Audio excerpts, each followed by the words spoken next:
Fala galera, tudo bem com vocês? Eu sou o Gabriel. Eu sou o Bruno. E hoje vamos falar para você que quer abrir uma empresa. Vamos trazer alguns passos aqui para facilitar e descomplicar esse assunto para você. Roda a vinheta, João.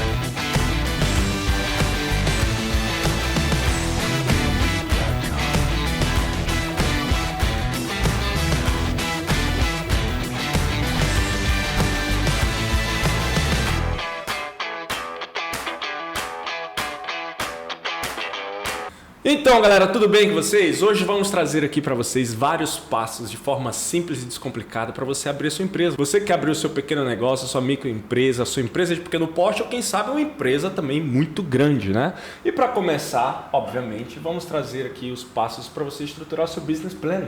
É simples, basta você saber quem é o seu cliente, o que vai ser o seu negócio, qual atividade, KINAI. O que é KINAI? Você sabe o que é KINAI? Já vou trazer uma maior explicação sobre o que é isso. Mas para você chegar no business plan, você precisa também ter um Canva. Bruno, fala um pouco para a gente como é que funciona esse Canva para a estruturação de business plan, de missão, valores, enfim. Então, o Canvas foi uma metodologia criada ali, né, berço ali do Vale do Silício, para startups. É um modelo mais simples, através de um simples onboard você consegue ali incluir todas as variantes ali que vai influenciar no teu negócio, e todas essas variáveis ali ela vai estar sempre vinculada à proposta de valor que você tem que entregar para o teu cliente, né, para o mercado, né? Imagina o seguinte: o mercado tem uma dor, você cria algo, né? O produto é um meio para se resolver essa dor. Então, o Canvas é uma forma mais simples, mais rápida de resolver. Então, geralmente, startups, empresas aí que estão começando, é melhor focar no Canvas, vai de Canvas, porque o Business Plan ele é bacana, só que ele, às vezes é muito complexo e eu já fiz particularmente, e você executa 20% do que você planeja. É bem complexo. Não é fácil, né? E depois disso aí, né? Obviamente, depois que você faz esse Canva, fica mais prático você estruturar o business plan, né? E aí você começa a chegar na parte mais técnica, que é onde você vai definir atividade ou ramo de atividade da sua empresa, né? Que daí nós temos indústrias, temos agropecuária, temos o ramo agropecuário, que é muito forte hoje nesse Brasil nosso, né? E também tem o ramo de comércio e serviço. É muito simples, quando você trabalha aí com produção de vegetais ou criação e tratamento de animais, você está incluso no ramo de agropecuária, né? Agora, se você tem matéria-prima, se você compra matéria-prima ou produz essa matéria-prima e transforma ela, manipula em um produto, como o caso este microfone, esse suporte, enfim, você já está incluso na indústria, né? E depois temos o outro processo, que é a venda desse produto, que daí já entra por comércio. E se você não está incluso em nenhum desses, presta apenas um serviço como filmar, como fotografar, advogar, enfim, vários outros serviços, né? Você está incluso aí na área de serviços, que é bem simples, que é bem tranquila também. O que a gente tem que ter ciência é do seguinte: quando você pega suprimentos e transforma ele em um produto novo, algo que não existe e tal, você está fazendo a transformação desse produto. Então, você está dentro ali das atividades de indústria. Quando você simplesmente pega esse produto já acabado e revende ele, aí já entra na parte de revenda, comércio, tá? Exato. ISS é a parte de prestação de serviço, tá? Só um adendo, ISS, Imposto sobre Serviço, cabe ao município fazer o recolhimento. Então, as obrigações referente a imposto sobre serviço, o município que faz esse recolhimento. Já a parte de ICMS, que está relacionada à parte de comércio, por exemplo, o Estado que faz esse recolhimento. Show de bola. E como eu chego nessa parte? É muito simples. Lembra que no começo eu falei sobre o CNAE? É o Cadastro Nacional da Atividade Econômica, que é nada mais, nada menos que um código que você coloca lá no CNPJ da tua empresa no momento que você está abrindo. Atrelado a esse código já vem uma alíquota de tributo, que é por onde você vai pagar ali o seu tributo, se você for do Simples Nacional, enfim, ou lucro presumido. Já tem uma série de alíquotas ali atreladas a esse CNAE, que é o Cadastro da Atividade Nacional Econômica. Então, e mediante isso você se enquadra nos anexos, que vem anexo 1, 2, 3, 4 e 5, onde pode variar entre comércio, indústria, serviço, entre outros, como a gente falou aqui anteriormente, né? Exato. Na parte de tributação, o que você precisa entender no processo de abertura é que existem alguns modelos de tributação. Então, a gente tem hoje o Simples Nacional, a gente tem o lucro presumido, a gente tem o lucro real. A gente vai detalhar um pouco mais sobre o Simples Nacional, que geralmente atende aí 80% das empresas. Já dá para ir começando via Simples Nacional. Como o próprio nome diz, né, o Simples ele a principal proposta de valor, podemos dizer assim, dele é unificar todos os impostos em um só. Ele unifica 7 impostos através de uma guia, né, o documento de arrecadação do Simples. E aí você pega o faturamento da empresa, vincula um anexo, que a gente vai detalhar já, e com base no anexo, nas atividades, a gente tem ali o imposto a ser pago, tá bom? Então, o objetivo desse vídeo não é detalhar parte tributária dos regimes, né? Mas só passar, dar uma pincelada para um processo de tomada de decisão. Então, se a gente for fazer uma analogia, por exemplo, com o escritório de advocacia, se esse mesmo escritório tivesse no Simples Nacional, ele se enquadraria no anexo 4 do Simples, 4,5%, para uma faixa de até R$15 mil de faturamento médio dos últimos 12 meses, e tributaria sobre o valor total, um DAS de 4,5%. No lucro presumido já subiria para 16,33%, tá bom?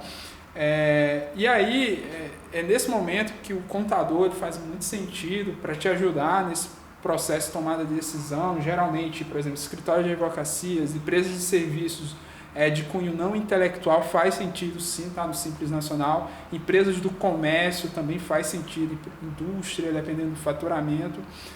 Mas esse é um momento que você tem que conversar com o teu contador para ele te ajudar nesse processo de tomar decisão. Aquele momento do business plan, né? É aí onde ele vai entender quem é o cliente dele, qual o potencial de rentabilidade futura que ele vai ter, e mediante a isso, mediante a faixa de faturamento prevista, ele decide exatamente se ele vai escolher optar pelo simples, lucro presumido. Esse é um assunto mais complexo, né? Que aí, cada caso é um caso.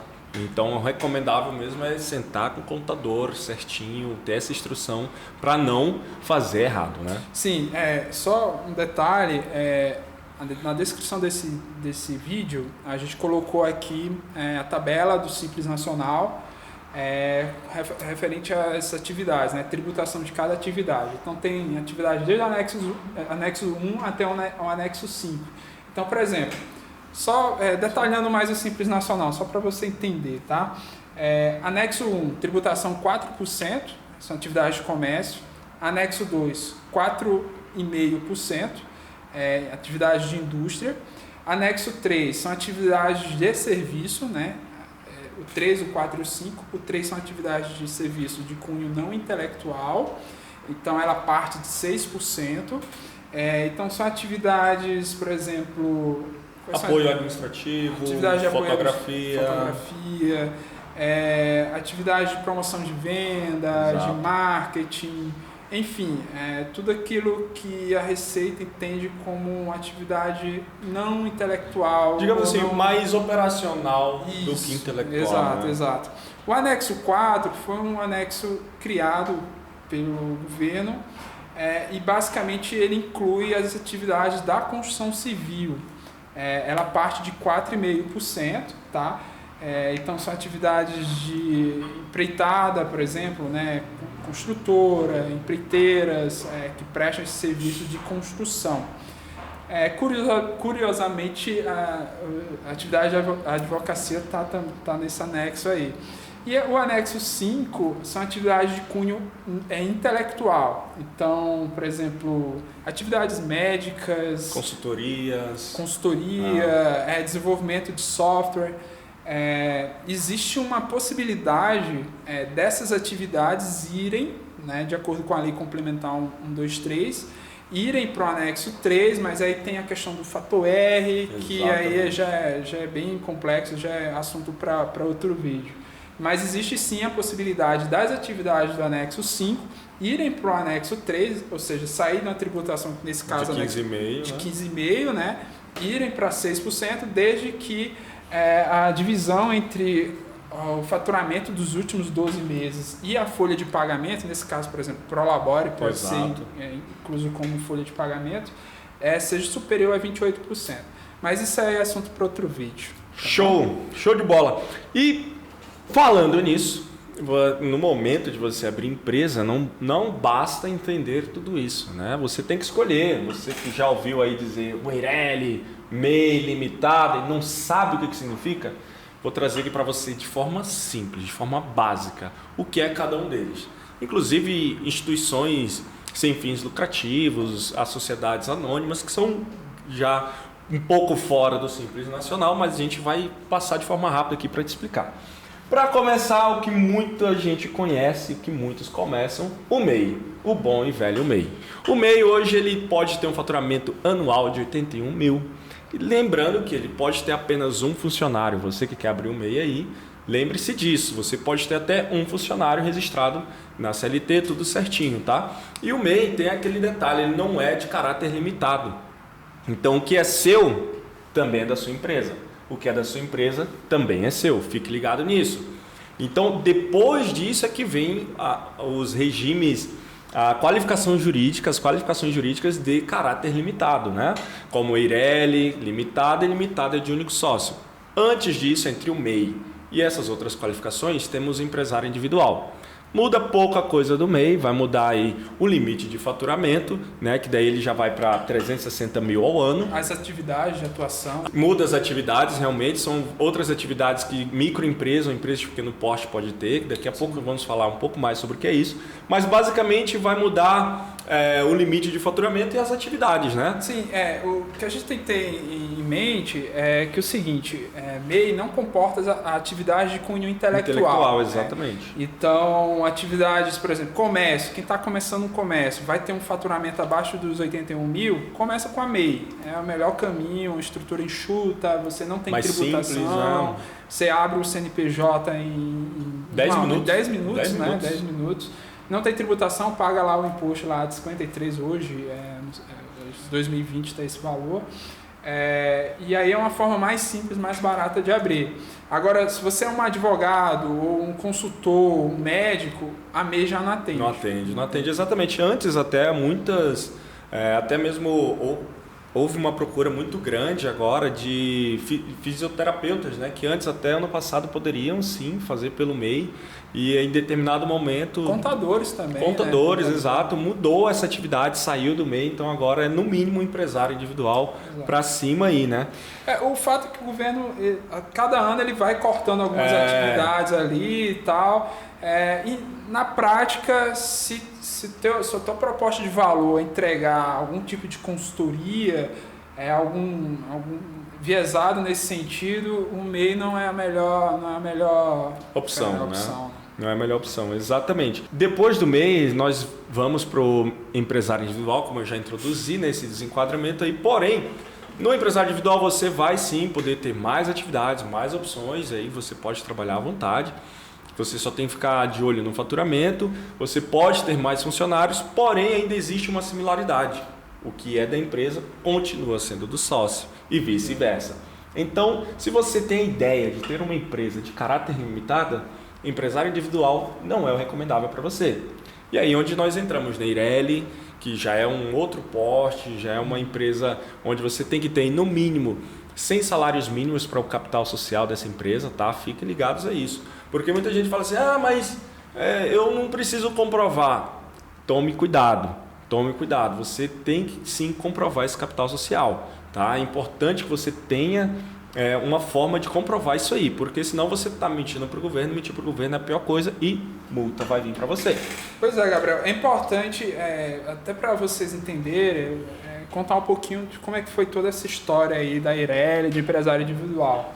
Há um tempo atrás, existia só a LTDA, então a sociedade limitada. A sociedade limitada, existia uma limitação entre a pessoa física e a pessoa jurídica, né? E o que acontecia é que muitas vezes o empresário, para ter uma LTDA, por questões de crédito no banco, por exemplo, eles chamavam lá um parente, botava ele com 1% e ficava com 99% da empresa, simplesmente pelo fato de ter uma LTDA. Caráter limitado, né? Existia só empresário individual. Só que o problema é o seguinte do empresário individual. Você tem um débito no banco da pessoa jurídica, o banco ele pode bloquear bens da pessoa física. Exatamente. E isso não era legal e tal. Então, para ter essa blindagem, a melhor estrutura era a LTDA. Só que aí teve essa questão, essa pressão de ter uma LTDA com um único sócio, para justamente não ter esse problema. O governo criou a Eireli, mas aí ele exigiu que para constituir uma Eireli, o capital social teria que ser de 100 salários mínimos, né? E o que não acontece muito na prática, né? Tem essa questão de senso comum no mercado, você simplesmente abre uma Eireli, bota lá no capital social 100 salários mínimos, deixa esse capital, esse valor na tesouraria, no caixa da empresa e toca o barco, né? Coisas do Brasil. Que não é recomendável, né? Exato, coisas do Brasil. Então, a gente não aconselha esse tipo de situação. Mas aí, agora na lei da liberdade econômica, né, Sim. o governo, agora final de 2019, o governo autorizou o funcionamento da LTDA unipessoal. Né? Exato. Você pode falar. Exatamente, entendendo essa necessidade, entendendo esse problema, né, se é que eu posso utilizar esse termo, muitas empresas aí, muitos empresários estavam abrindo Eireli, colocando um salário ou colocando um capital qualquer, e isso aí estava trazendo problemas. Então o governo, visando essa necessidade, visando que não tinham para onde correr, que de um jeito ou de outro tinham pessoas burlando, né, a lei, eles criaram então a limitada de único sócio, que hoje você pode abrir só você, sem nenhum problema, e você não precisa estipular aquele capital social mínimo mais de 100 salários mínimos, né? Então hoje você abre uma limitada de único sócio aí com o capital que você tiver, 20 mil reais, 10 mil reais, conforme for o poste da sua empresa, né? E isso, obviamente, depois facilitou para várias aberturas de empresas aí com um único sócio. Isso, graças a Deus, tem crescido muito no Brasil e tem ajudado você aí, o pequeno empresário, você que quer abrir a sua empresa. Isso hoje é totalmente legal e mais prático, né? Exato. Do ponto de vista nosso aqui, é a melhor estrutura, né, para quem está começando, quem não tem sócio e tal. Uma LTDA unipessoal é bem interessante porque existe a blindagem e não exige a questão dos 100 salários mínimos, de ter um parente no quadro societário. É bem legal.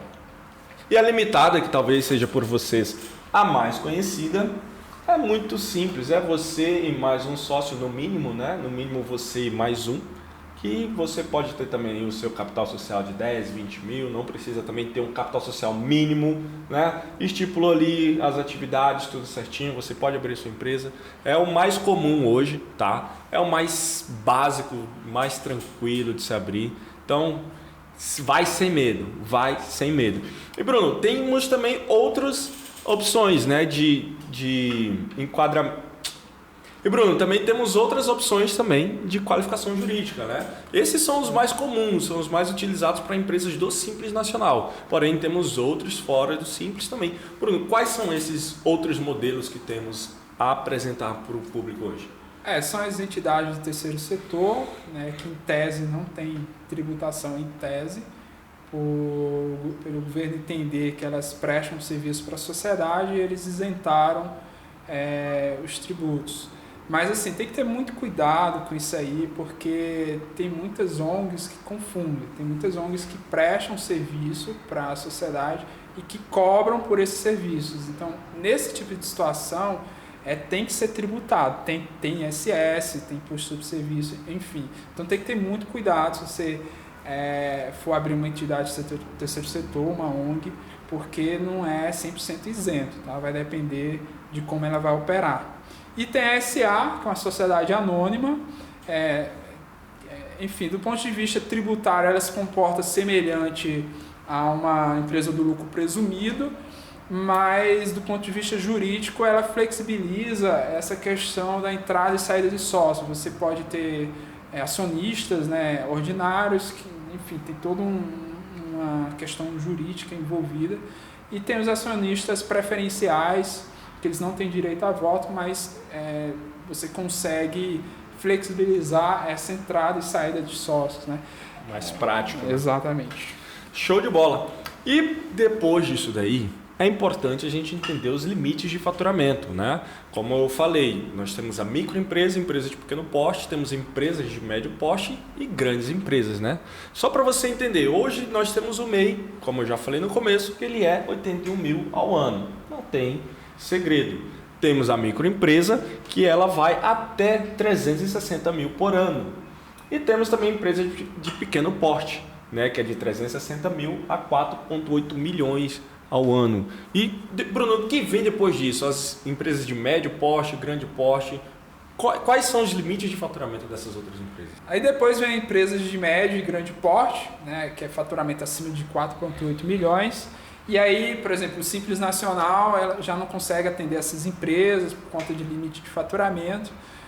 Enfim, a gente não vai detalhar muito esse perfil de empresa. Show de bola! E depois de você entender tudo isso, depois de você escolher o seu sócio, se você escolher que se vai ser o único sócio, tem todo o processo de abertura na junta comercial. Como é que funciona esse processo, Bruno? Então, eu vou detalhar um pouco do fluxo de como é que por exemplo, aqui em Brasília, na junta comercial de Brasília, mas geralmente as outras juntas elas têm um fluxo semelhante, tá? Basicamente, a gente precisa, no processo de elaboração do contrato social, ter o endereço de atuação da empresa, as atividades, que a gente já detalhou aqui. E vai ficar o link na bio também, para vocês tirarem as dúvidas, né? Então, a primeira etapa é basicamente a gente chegar na junta comercial e falar, olha, a gente está abrindo essa empresa, ela vai atuar nesse endereço com essas atividades. A junta vai analisar isso, vai analisar o risco dessas atividades para aquela região e vai liberar. É um processo que a gente chama de viabilidade. Então, a viabilidade, por exemplo, em Brasília, ela demora em torno de 1-2 dias para aprovar. Se as atividades for de baixo risco, na mesma hora sai. Exatamente. Então, liberando a viabilidade, vai ser feito o processo de elaboração do contrato social. O principal ponto disso aí é o objeto do contrato, né? As atividades que a empresa vai atuar. Então, é importante que estejam destacados essas atividades. E é importante que a atividade, objeto social e o nome razão social estejam conectados, né? Exatamente, exatamente. E aí, se elabora o contrato social, esse é o ponto que a gente tem que detalhar, mais do ponto de vista jurídico, como é que vai ser o relacionamento dos sócios, se a distribuição de lucro vai ser proporcional às cotas, se não vai, se o valor que vai ser integralizado no capital social. Esse é um momento que o contador ele pode te ajudar nisso aí, tá bom? A gente elabora o contrato social, anexa no sistema da junta comercial e é feito o processo de assinatura. Então, por exemplo, aqui em Brasília, o processo ele é todo digital. Então, essa assinatura, eu não sei se há um tempo atrás, né, 1 ano atrás mais ou menos, esse processo de assinatura ele era feito de forma física. Então, o cliente assinava o contrato social, ia lá no cartório, reconhecia a firma. Demorava um século. Trazia, a gente levava para a junta comercial, fazia a digitalização e registrava a empresa. Hoje ele é todo digital. Então, o processo de assinatura é feito através do ECPF, que é o certificado digital da pessoa física. Então, é importante que todos tenham, né, todos os envolvidos na elaboração do contrato, no quadro societário, tenha o ECPF justamente para fazer esse processo de assinatura. Para ser mais ágil também, né? Exato. Então, você vai e faz a assinatura desse contrato pelo próprio sistema, a junta comercial analisa, vê a vericidade da assinatura, enfim, E aí, com 1, 2 dias, ela libera o CNPJ. Né? Saindo o CNPJ, aí começa, de fato... Nasceu uma empresa. Exato. E aí começa todo o estresse. Então, você tem que pegar esse CNPJ, tem que ter o certificado digital da empresa, até para o teu contador fazer o envio das obrigações acessórias. Esses envios, eles são feitos através desse certificado digital. Então, é importante ter o certificado digital. Se tua empresa, se você pretende, né, depois de todo esse estudo, pretende fazer com que a empresa seja do Simples Nacional, é muito importante fazer o enquadramento da empresa no Simples Nacional. Você tem um prazo de 30 dias até... Após a abertura. Após a abertura. Então, é importante, nesse período, fazer a inclusão da empresa no Simples. O certificado digital serve também para fazer esse processo. Agiliza o processo até. Né? Exatamente. E aí, abrindo a empresa, saindo do CNPJ, enquadrando ela no Simples, tirando o certificado digital, ela já está apta para começar a operar. Geralmente, algumas secretarias de fazenda, ela exige um credenciamento dessa empresa para emissão de nota fiscal. Então, por exemplo, aqui a Cefaz aqui do Distrito Federal, a gente tem que fazer o credenciamento lá para solicitar uma autorização para emissão de nota fiscal. Esse processo, geralmente quem faz é o teu contador. E aí é isso. E né? é rápido, né? Exato. Depois que fez ali a solicitação, 24 horas está apto a emitir nota, né? Exatamente. E uma pergunta muito frequente, você deve estar se perguntando aí agora, poxa, bacana, os caras já me trouxeram várias informações aí e já sei abrir minha empresa. Mas quais documentos eu vou precisar para abrir minha empresa? Sim. Relaxa, que é muito mais fácil do que você imagina. Cara, o que a gente vai precisar, Bruno? CNH, se não tiver RG, CPF, um comprovante de endereço dos sócios, comprovante do local onde a empresa vai ser inserida, né? Vai nascer, onde ela vai operar, né? Dependendo da atividade, pode ser home office, dependendo da atividade, não. E aí, se não puder, aí depois que tiver aberta, aí vem alvará, enfim, outras coisas. Não vamos entrar neste mérito agora, mas no processo de abertura você vai precisar basicamente desses documentos.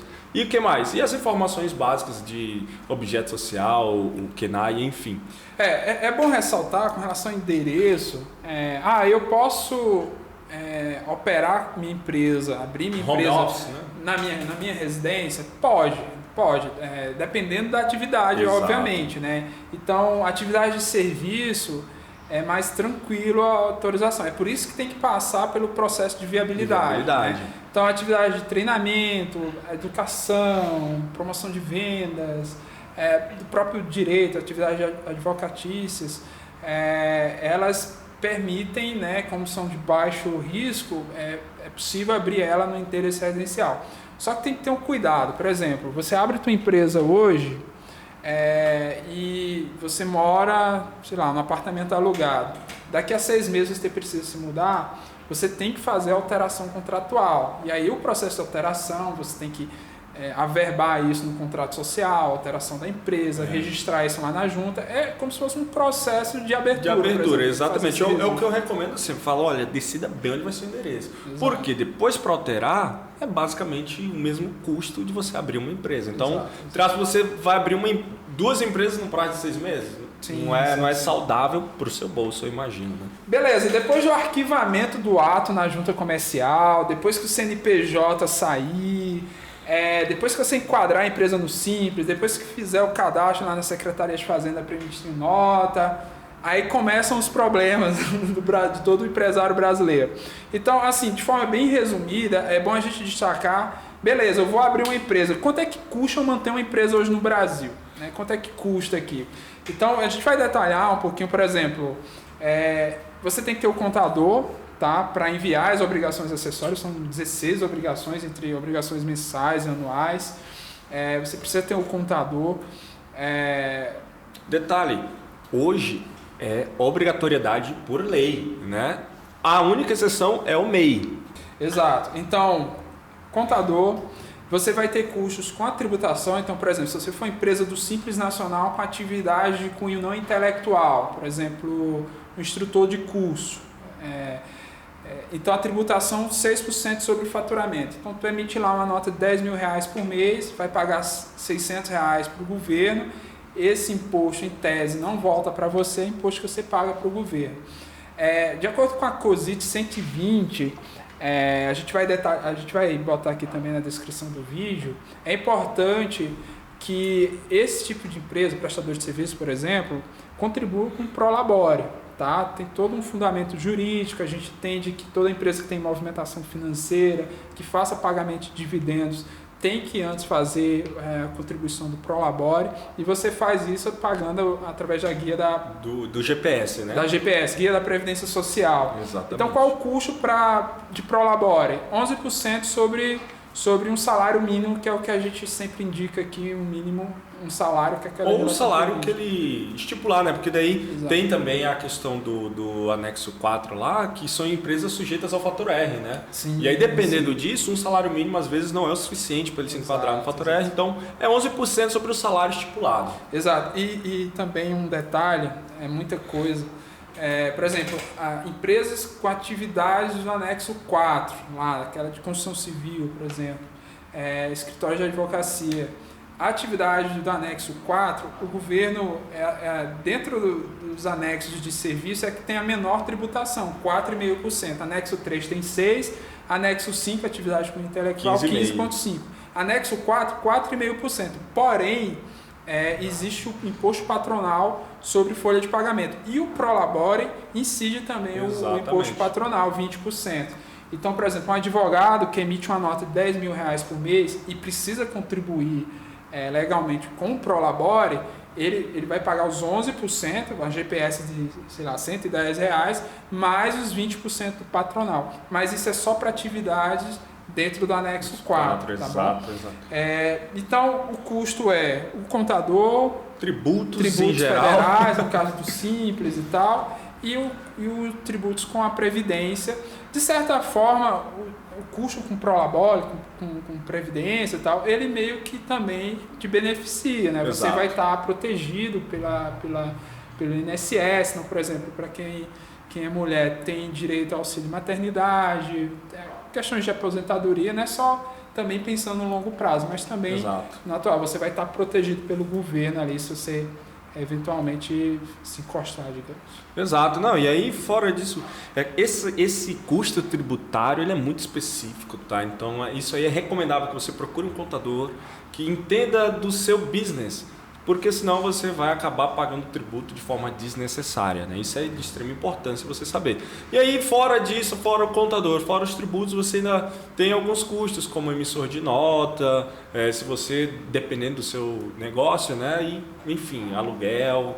E aí, então, por isso é importante muito o business plan, para você entender cada custo certinho. E assim, fazendo um merchan, tá, da Facility, só para vocês entenderem, a Facility é uma plataforma de automação contábil, e a gente desenvolveu um emissor gratuito para empresas de serviço, né? Esse emissor ele atende mais de 600 cidades, tá? Então está aqui também na descrição do vídeo. Você pode acessar, a gente entregou isso para o mercado como forma também de contribuir para o empreendedorismo no Brasil. Então, esses dados, os dados que são movimentados ali nessa conta, a gente não vende a terceiros, tá? Obviamente tem promoção, tá? A gente vai falar um pouco dos nossos produtos, mas se você precisa do emissor gratuito, tá aí na descrição. Assim que abrir o CNPJ, pode fazer o cadastro lá, conversar com a gente com relação a suporte, configuração.